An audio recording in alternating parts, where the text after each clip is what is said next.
Hey guys, Moose here. Welcome back to another episode of Life is Feudal Forest Village. It is cold. Okay, we have harvested most. We've harvested a good amount of stuff. Flax kind of. Oh, that's a second harvest. That's fine. We're doing okay. It's about to disappear. Going to -1. There it goes. All right. So that was a quick winter.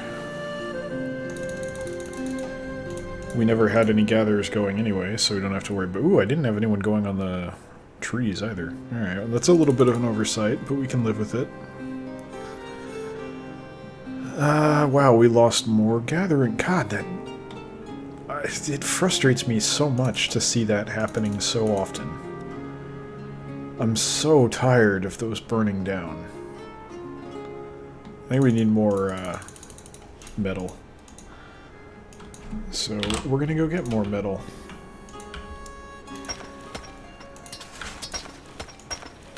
Which... okay, they got plenty left. I don't need to worry about it. So, what are our goals for this winter? Well, right now we're just trying to hopefully get to the point where we get some of our new villagers growing up. It looks like it's happening. They're becoming, or they're preparing to study, it looks like. Research. Oh, that's going to be good next year. Alright, cool. And then I just want to see what the hell's going on with our gatherers' huts. Like, what's the deal? Why do we only have 6 employable gatherers? It's kind of ridiculous. This is frustrating. Very frustrating.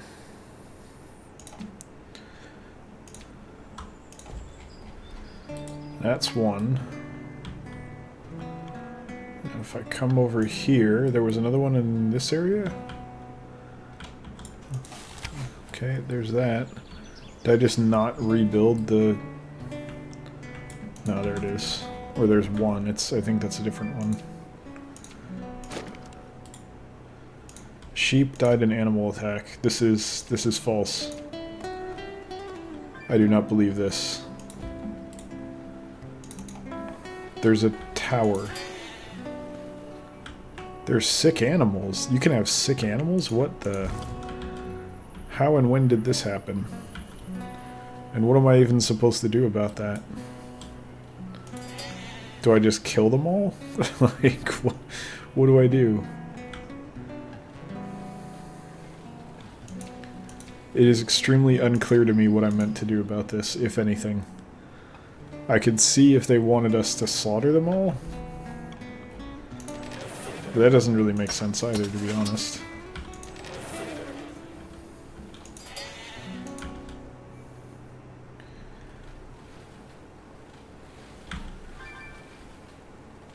Yeah, man, I don't know. I'm just gonna let that roll, I think.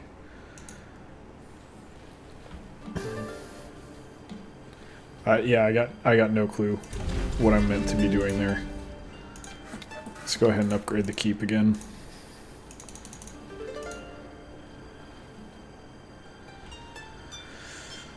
We don't need fishermen, it's fine.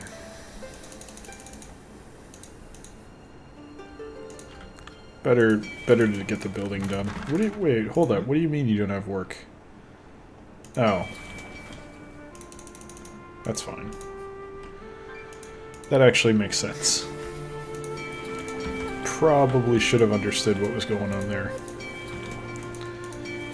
Okay, we're doing a good job of harvesting, but I was thinking a lot about the pathing and how this worked, where they come here. I really stand by what I was saying about that meaning, or suggesting a lack of polish. It's a little bit frustrating to see. So what I'm actually wondering is, what does this person do? Where does Yara Greyjoy take her stuff? Okay, so she goes here. So it's not, the circle doesn't mean a damn thing.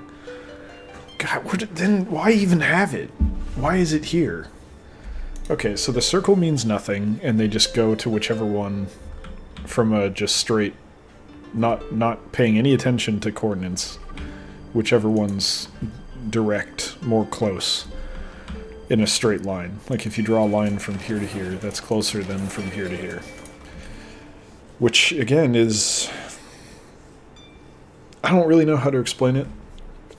This is a skill that I've noticed that I have and some other people that I work with and know don't have, where you can understand a situation well enough that you can anticipate, not bugs, it's not a bug that it works that way, but issues with setting things up in that manner, and why you might not want to do it that way. Like, one really simple example is, at work, I did a whole lot of... I basically did a bunch of mass transactions today. The reason I did it, normally the warehouse team would do them, but there were a lot of them, and it's the end of the year, we're going through physical inventory, I was helping out. I was trying to do them a favor, and I did them a favor. This actually doesn't have anything to do with the warehouse team, but in MRP systems, or MES systems, or inventory management systems, generally there's a locator. So when I worked at the electronics retailer that I almost just said the name of, actually, they had, I think, aisle names, I think they had as locator. I can't remember if they had aisles, or I don't think they did the side of the aisle or anything, but yeah, they had aisles that would say where something, or basically, no, maybe they didn't. I think they actually did. I think they might have had some kind of information about where... Their system was really crappy and old. It's called POS system, point of sale, and I had to call into corporate at one point to get information on something, and I called it a POS, and the guy on the line is like, "Did you just call it a POS?" And he was like laughing. I'm like, "Yeah, point of sale." He's like, "Oh, that's what you mean." He thought that was a different acronym, but that was pretty funny. But yeah, actually, thinking back, I don't think they even had aisles. I think they had, like, hey, this is supposed to be on the shop floor, and then these are supposed to be in the warehouse. And it would have, like, a count. They're not warehouse, but, like, in the back. And it'd give you a count of how many were supposed to be in each. In more sophisticated systems, you'll have perhaps, like, an overarching locator, or inventory area, which would be like, hey, if your company has 3 warehouses, you might have warehouse 1, 2, and 3, and those will be the overarching locators. And then you have specific locators, which might be like, it's pretty typical, and you can kind of see this kind of thing at IKEA. It's a very good example of it.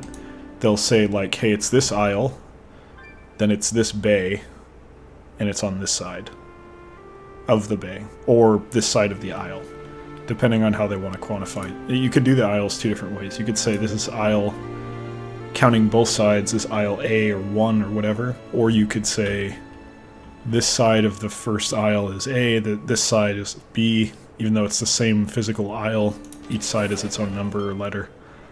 There are all kinds of different ways to do it, but one thing that's very important when you're doing that and setting up a system like that, and it does have to be set up, it's not just like open out of the box, working the way you need it to.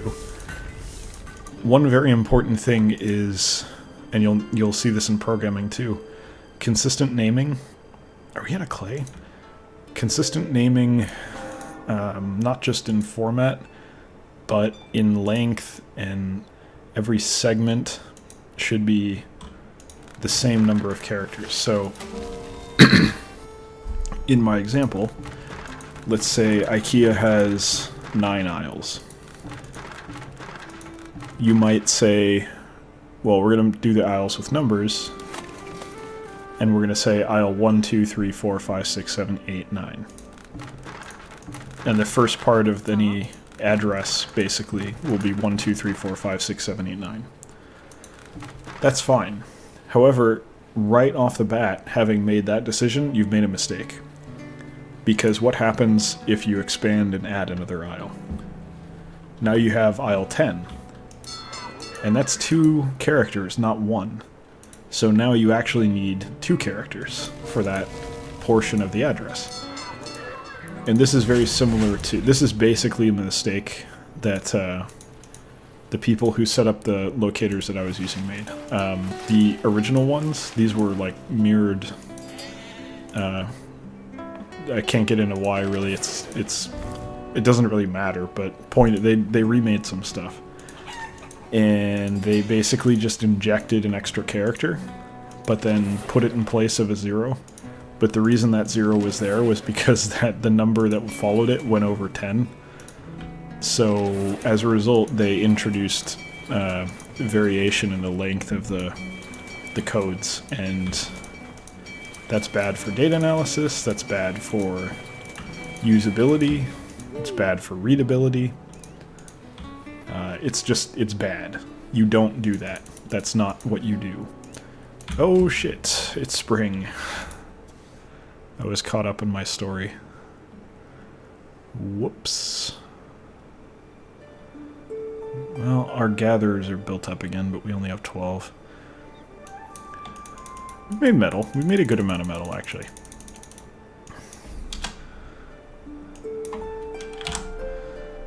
Ah, man, where do I take manpower from? Where do I want it? I don't have any researchers right now, so I actually feel like I need to wait. I need to wait for manpower, which is coming. It's definitely going to get there. I'm still very confused by this. I think this is meaningless, or they're just all going to die suddenly, or the meat is tainted, but I don't think the game tracks it that way. But yeah. So anyway, that's true of programming as well. You really should be consistent in your schemes, your naming schemes, however that's done. I'm gonna try and just do this. Nope, wrong one. You should be consistent in your naming schemes. They should be easily readable, and in my mind, I think consistency... What the hell? Consistency at least partially... Oh, wow, there's... Jeez, okay. That was brutal. There was only one mule left here. That explains a lot. I wonder how long ago they died. It wasn't just all 3 right then. There was one... Maybe it was that one. But this was also at 9, so I don't know. Anyway. Consistency is important. It just is. It's hard to point to a specific reason, but if you use systems like that, and you work with them, and you understand them, and you see them in action, you're trying to enter them, it's important. And the other thing that kind of cheesed me off a little bit was so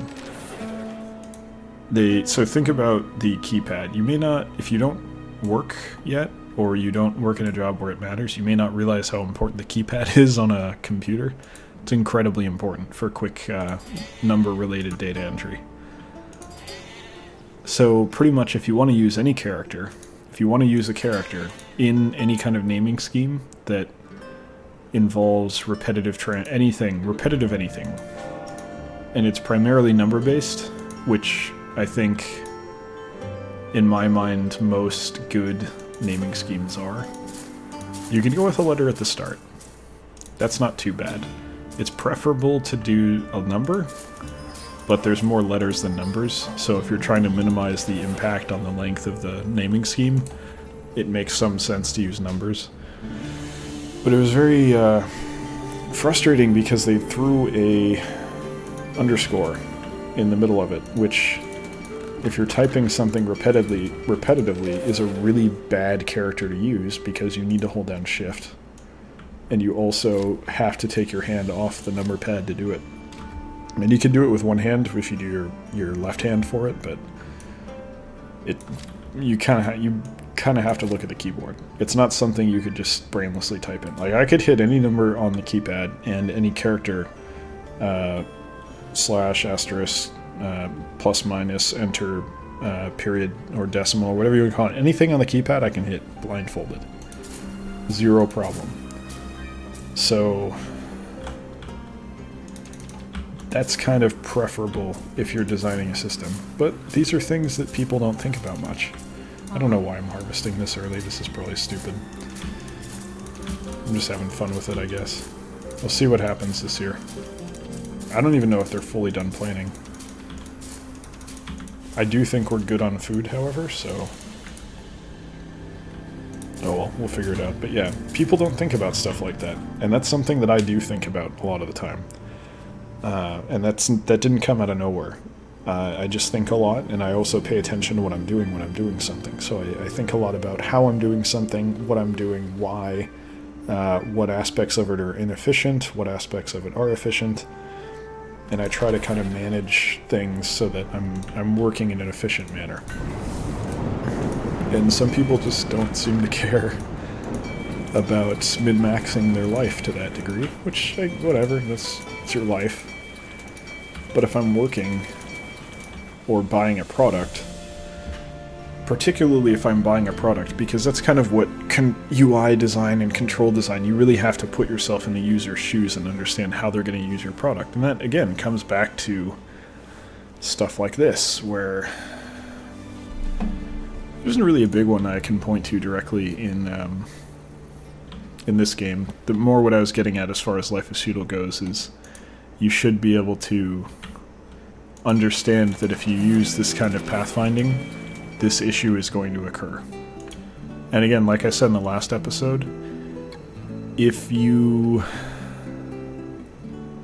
didn't have impassable terrain, as in if you didn't have water that you could build onto, even if you have a bridge, that immediately would cause a problem.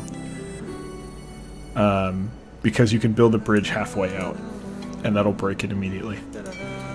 But if you have any kind of impassable terrain or buildings that can block traffic, and these don't, I think even if they're directly next to each other, I think, I don't know actually, I should test that. I think they can, but I don't know. Maybe you can't actually.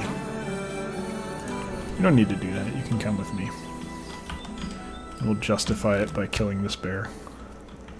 Can you walk? Maybe you can't.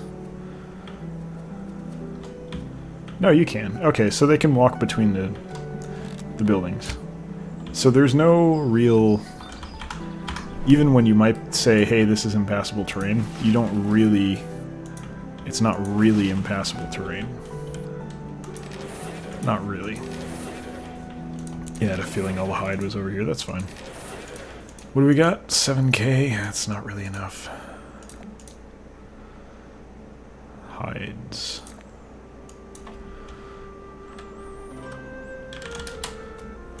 That's kind of a terrible deal. Well, do what you can. But yeah. So, if you didn't have the ability to build bridges on the water, that pathfinding method would be perfectly fine. But the second you add the ability to introduce impassable terrain, you've broken it. And you have to do it differently. You don't have to do it differently. The game functions without it, but it doesn't function in what I would call the correct way, I guess. I guess that's how I'd put it, probably. And I think I'm correct in saying that. I think it's absolutely justified to explain it in that manner. So, or dictate that is, or not dictate, assert, I guess, that it is incorrect to solve the problem in that way. And that's something that pops up, I think, in... it's popped up before in programming classes that I've taken. Where a lot of the programs that you're asked to write basically revolve around solving math problems. And it's not like math problems is in 1 + 1 = 2. It's more like... I don't know, it's hard to explain. Write a program that handles exceptions for inputted math or performs math, like basically write a calculator. And all the functions for actually doing the math are in there, but there's some things you have to... They might ask you to write like an addition or subtraction function yourself. Or, no. What we had one that was supposed to be like a square root function, I think. And my teacher got really mad about my answer because I fucked up, and the program gave me the right results. I was like, oh, okay, I must have gotten it. But it was not correct. It was definitely wrong, and I explained to her, like, look, I'm sorry, I tested it and it gave me the right answer. I didn't realize I blew it. And she thought I was like, do you think I'm stupid? Are you trying to pass this off? This is clearly not going to give the right results. I'm like, I don't fucking know. It the 2 instant cases that I tested worked. I'm sorry. I'm just a stupid student. I'm in the class for a reason, man.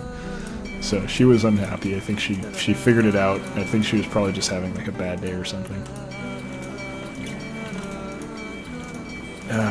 Oh well. It reminds me, one other... We're at the end of the episode here, so I'm going to end it momentarily, but one other class story that I'm reminded of that really bothered me when I was a kid, and basically the number one way to undermine any interest of mine in paying attention to anything going on in the class is I had pointed out, and this is factually correct, I believe, that there is actually no shortage of food in the world. We have enough food for every living person. The issue is not how much food we have. The issue is where the food is and our ability to get the food to the people who need it. Whether it's a refrigeration issue or poverty issue or any number of other problems. But we, as a species, as in all humans across Earth, we have enough food. We're just not getting it to the people who need it. That's the issue. That's where hunger is coming from.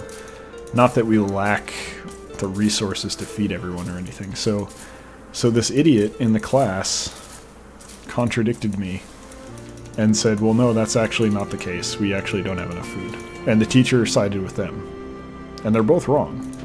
So when a teacher who's supposed to be teaching me things, which in theory means they're smarter than me, supports and backs up a factually incorrect statement in a class, I'm immediately like, nope, I'm not gonna fucking listen to you. Oh, damn it, I swore. I thought I was doing so well. This stupid YouTube demonetization. I thought I've been fighting it, trying not to swear, but sorry. I don't know why I'm apologizing to you. I'm the one who pays for it. But anyway, I can't trust that. I'm not gonna... I can't... God, we're still not harvesting very well. And I harvested really early, like incredibly early. But yeah, I couldn't have any respect for that teacher anymore. I was just like, no, you're stupid. You're not gonna teach me. You don't even understand basic realities of the world that we live in. What are you gonna teach me? I don't think it's like an uncommon thing to know that, you know, there's enough food on the planet to feed everyone. I think that's a pretty obvious thing that, I mean, if I knew it when I was like 13 or something, there's no real excuse for the teacher to not know it. But, oh well. Whatever. Teachers are not always smart. There's really good teachers, they're really bad teachers, just like any other profession, so... Anyway, hope you guys enjoyed the stories today. I thought those were kind of fun. I really enjoy the little problem-solving and programming elements that come into play in these games a lot of the times. I like dissecting them, so I hope you guys enjoy that too. Thank you very much for watching. Hope you've enjoyed it, as I've said, and I hope you'll join us for the next one as well. If you did enjoy it, you can feel free to come by twitch.tv/electronicmoose, Wednesday, Friday, Sunday, 6 to 8 p.m. PST, 9 to 11 p.m. EST, and check out a stream if you'd like. If not, thank you for watching, and I will see you next time. Take care.